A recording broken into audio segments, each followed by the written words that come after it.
전 세계 정치, 경제 리더들과 학계 인사들이 모여서 글로벌 현안을 논의하는 세계 경제 포럼이 지난 월요일부터 금요일까지 스위스의 휴양지 다보스에서 열렸습니다. 다보스에서 포럼이 열린다고 해서 일명 다보스 포럼이라고 부르기도 하지요. 코로나 팬데믹 이후 3년 만에 정상적으로 개최된 이번 포럼에서 세계 많은 사람들의 관심이 집중된 것은 억만장자들의 참석자 명단이었습니다. 이들의 명단을 보면서 그동안 전쟁과 전염병 등으로 급변한 세계 정세의 흐름을 확인할 수 있었습니다. 이번 포럼에 참석한 인사는 모두 2,700여 명입니다. 그 가운데 기업의 최고 경영자 CEO는 630여 명이고 그 중에서도 자산 10억 달러, 우리 돈으로 1조 2천억 원 이상 되는 억만장자 기업인은 모두 116명입니다. 그런데 참 특이한 점은 그들 가운데 러시아의 신흥 재벌들이 다 사라졌다는 거예요. 러시아, 우크라이나 전쟁으로 인해서 그들의 이름이 서방 제재 대상에 올랐기 때문입니다. 또 중국인 재벌들도 억만장자 명단에서 다 빠졌습니다. 작년까지 중국에서 강력하게 시행되었던 코로나 봉쇄 정책 때문에 중국 증시는 바닥까지 추락을 했고 이로 인해 중국 부자들의 재산이 약 276조 원이나 증발했기 때문이라고 블룸버그 통신은 분석을 했습니다. 이들의 빈자리를 채운 부자들은 유가 상승으로 큰 이득을 본 중동의 석유 재벌들과 지속적으로 다보스 포럼에서 입지를 다져온 인도의 재벌들이 그 빈자리를 메꾸었습니다.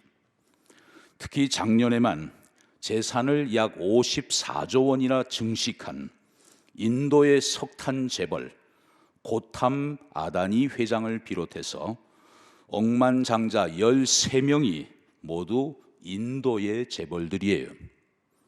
앞으로 인도 재계의 글로벌 영향력이 더욱더 커지게 될 것을 짐작할 수 있겠습니다.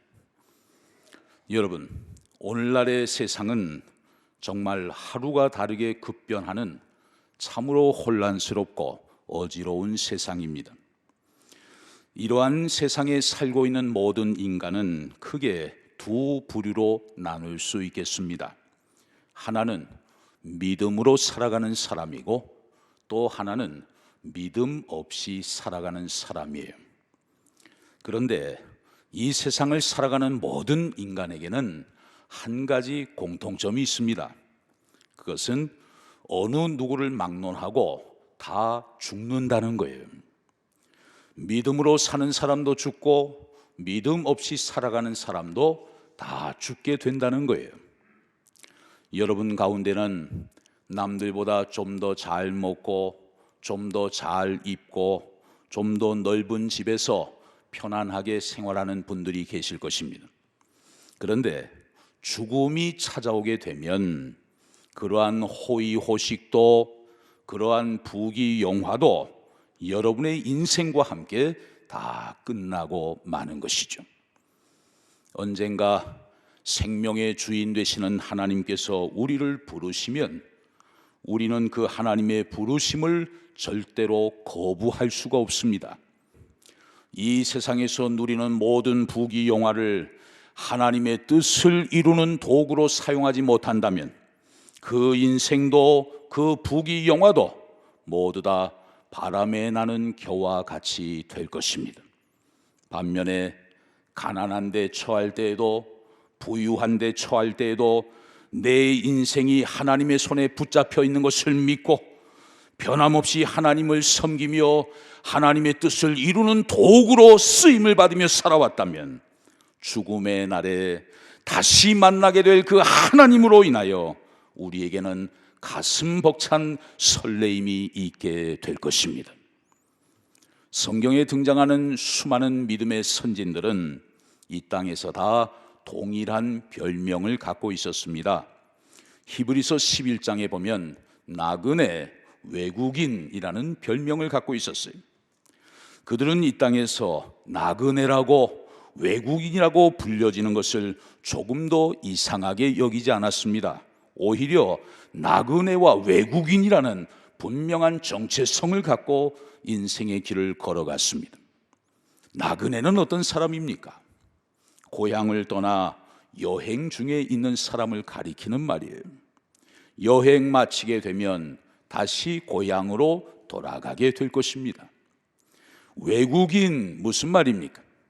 자기 나라를 떠나 타국에 와서 잠시 머물고 있는 사람이에요. 언젠가 다시 자기들의 고국으로 돌아가게 될 것입니다. 이처럼 우리 신앙인들은 어떤 사람일까요? 나그네처럼 외국인처럼 잠시 이 세상을 여행하면서 살다가 다시 본향으로 돌아가는 사람들입니다. 그 본향은 하늘에 있는 것입니다. 바로 하나님의 나라, 천국을 말하고 있는 것이죠. 이 세상에 살면서 세상 사람들이 모르는 영원한 본향을 사모하며 살아간다는 것, 그것은 믿음을 가진 사람들만의 특권이 아닐 수 없습니다. 이 세상에서 아무리 낙심된 일을 만나도, 아무리 괴롭고 힘든 일들을 경험한다 하더라도 하나님이 예비하신 영원한 안식과 본향을 바라보면서 우리는 험악한 세상을 믿음으로 이겨 나아갈 수 있는 것이죠. 오늘 본문에 보면 우리가 장차 돌아가게 될 새 하늘과 새 땅, 영원한 본향, 바로 천국이 어떠한 곳인지를 우리에게 잘 소개해 주고 있습니다. 첫 번째로 우리의 본향 천국은 참된 위로가 있는 나라입니다. 본문 4절 상반절에 보면 모든 눈물을 그 눈에서 닦아주신다고 말씀합니다. 우리는 이 세상을 살면서 얼마나 많은 눈물을 흘리면서 살아가는지 모릅니다. 태어날 때부터 울면서 이 세상에 태어나요. 마지막 죽을 때에도 비통한 울음 속에서 정든 세상과 사랑하는 가족들을 등지게 됩니다. 때로는 자신의 죄 때문에 아파하기도 하고, 때로는 육신의 질병으로 인해서 고통 중에 눈물을 흘리기도 합니다. 어떤 때는 주변 사람들로부터 상처를 받아서 눈물을 흘리기도 하고, 두려움과 외로움 속에서 홀로 눈물 지을 때도 있습니다. 또 어떤 때는 사랑하는 사람들을 먼저 저 세상으로 떠나보내고 그에 대한 그리움 때문에 속절없이 눈물을 흘릴 때도 있습니다. 또한 인생의 삶 속에서 만나게 되는 크고 작은 고난과 괴로움으로 인해서 밤새도록 눈물로 베개를 적실 때도 있는 것이죠. 그런데 우리가 장차 돌아가게 될 우리의 본향 천국에서는 하나님이 우리의 모든 눈물을 다 닦아주신다고 말씀하십니다. 그렇습니다. 천국은 인생의 모든 슬픔이 끝나는 곳입니다. 하나님은 그곳에 들어온 성도들의 눈물을 닦아주시고 위로를 베풀어 주십니다. 그 위로는 영원한 위로이고 최종적인 위로가 될 것입니다. 두 번째로 우리의 본향 천국은 영원한 생명이 있는 나라입니다. 본문 4절 중반절에 보면 다시는 사망이 없다고 말씀하십니다. 천국은 다시는 죽음이 없는 곳입니다. 사랑하는 사람을 떠나 보내본 사람들은 죽음이 얼마나 슬프고 고통스러운 일인지를 너무나 잘 알고 있습니다. 사랑하는 자의 죽음은 살아있는 사람들의 눈물이 되어서 우리의 마음을 애이게 만드는 것이죠. 우리가 아무리 성화를 이루고 주님의 형상을 닮아간다 할지라도 사랑하는 사람을 죽음 저편으로 떠나보내는 그 고통과 슬픔을 완전히 떨쳐버릴 수는 없는 것이죠. 그러나 장차 우리가 돌아가게 될 본향 천국에서는 다시는 죽음으로 인해 우리가 사랑하는 믿음의 사람들과 헤어질 일이 없습니다. 보고 싶은 믿음의 사람들이 언제나 곁에 있고 죽음이 우리를 다시는 갈라놓을 수 없는 곳, 그곳이 바로 우리의 본향 천국이 아니겠습니까? 죽음의 모든 권세가 우리의 본향 천국에서는 그 어떤 영향력도 결코 미칠 수가 없습니다. 주 안에서 죽었던 사람들이 오히려 아름답고 영광스러운 모습이 되어 그곳에서 다시 상봉하게 될 것입니다. 사랑하는 사람들과 다시는 헤어짐이 없이 거룩하신 주님과 함께 교제하며 사랑하는 성도들과 함께 하늘 가족으로 살아가게 될 것입니다. 거기에서 우리는 하나님이 주시는 영원한 생명을 누리게 될 줄로 믿습니다. 세 번째로, 우리의 본향 천국은 기쁨이 있는 나라입니다. 오늘 본문 4절 중반절에 보면 애통하는 것이나 곡하는 것이 없다고 말씀합니다. 한마디로 천국은 기쁨의 나라입니다. 이사야 65장에 보면 장차 이루어질 새 하늘과 새 땅을 소개하면서 그곳의 특징을 이렇게 말씀해 주고 있습니다. 이사야 65장 18절 상반절에 보면 너희는 내가 창조하는 것으로 말미암아 영원히 기뻐하며 즐거워할지니라 말씀했습니다. 우리가 장차 돌아가게 될 본향 천국에서는 영원히 기뻐하고 영원히 즐거워하게 될 것을 약속해 주고 있는 것이죠.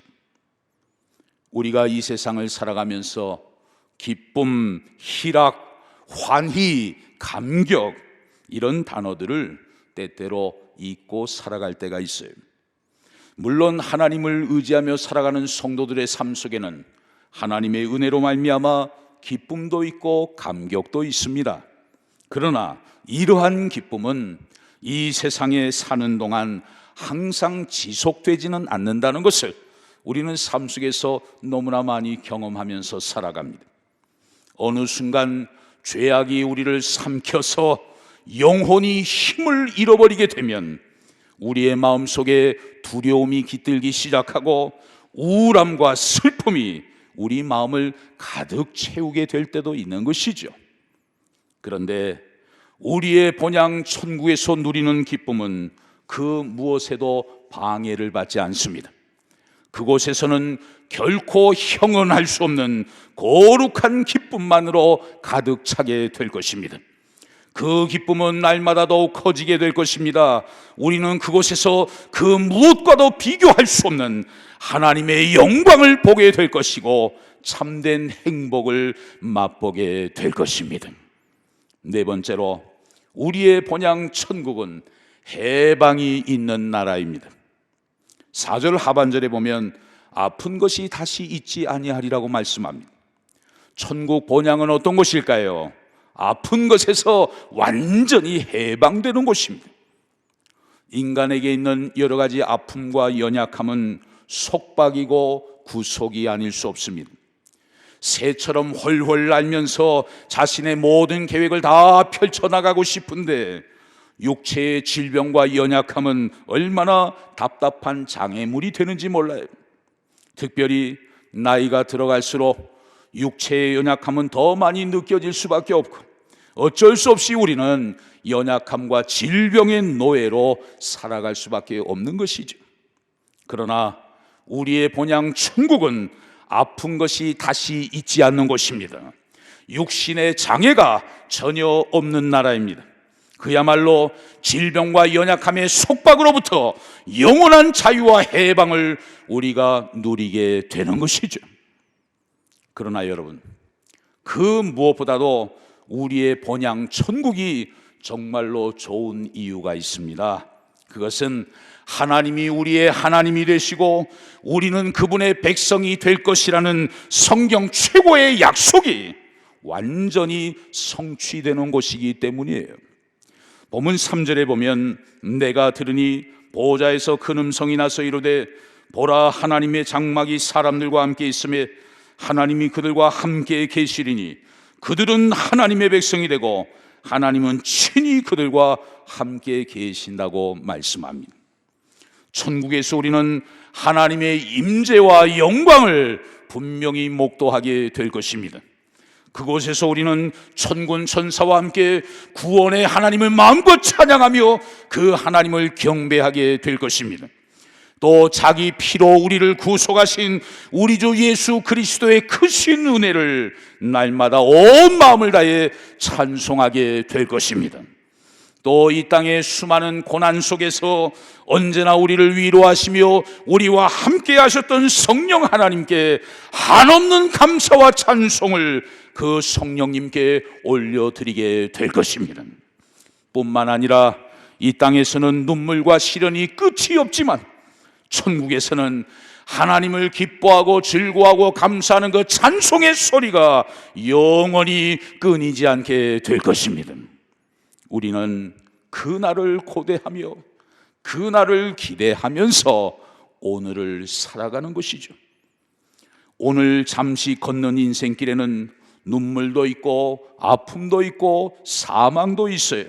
그러나 이 모든 것을 믿음으로 견뎌내면서 천국의 소망을 가지고 나아간다면 마침내 순례의 길 끝에서 우리 모두 영광스러운 기쁨의 날을 맞이하게 될 줄로 믿습니다. 여러분, 이제 계절은 겨울의 중반을 넘어 후반을 향해 나아가고 있습니다. 곧 봄이 되면 산에 오르는 사람들이 많아지게 되겠죠. 산에는 울창하고 거대한 나무들도 많이 있지만 작은 풀들도 우리를 반길 때가 있습니다.